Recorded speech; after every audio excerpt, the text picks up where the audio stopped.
Kaptai cargo পারাপার। কাপ্তাই লেকের মাঝখান থেকে বাস, নৌকা, বিভিন্ন নৌযানগুলো কর্ণফুলী নদীতে পার করার জন্য এই কার্গোটা ব্যবহার করা হয়। 1962 সালে তৎকালীন পাকিস্তান প্রধানমন্ত্রী আইয়ুব খান সরকার কর্ণফুলী নদীর মাঝে একটি বাঁধ নির্মাণ করে, যে বাঁধটার মাধ্যমে কাপ্তাই লেকের উৎপত্তি হয়। আপনারা সেটার নাম জানেন, কাপ্তাই লেক এবং কাপ্তাই বাঁধ। সেই কাপ্তাই বাঁধটা কর্ণফুলী নদী এবং কাপ্তাই লেককে পৃথক করে।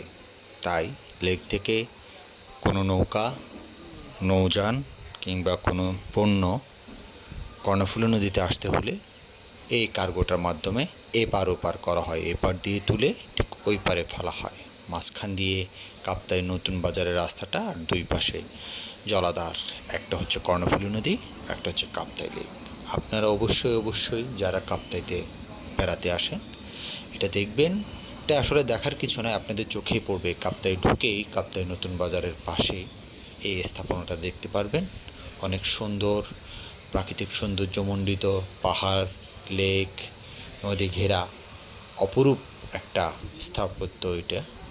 আর এই কার্গোটা নিয়ন্ত্রণ করে বাংলাদেশ পানি উন্নয়ন বোর্ড।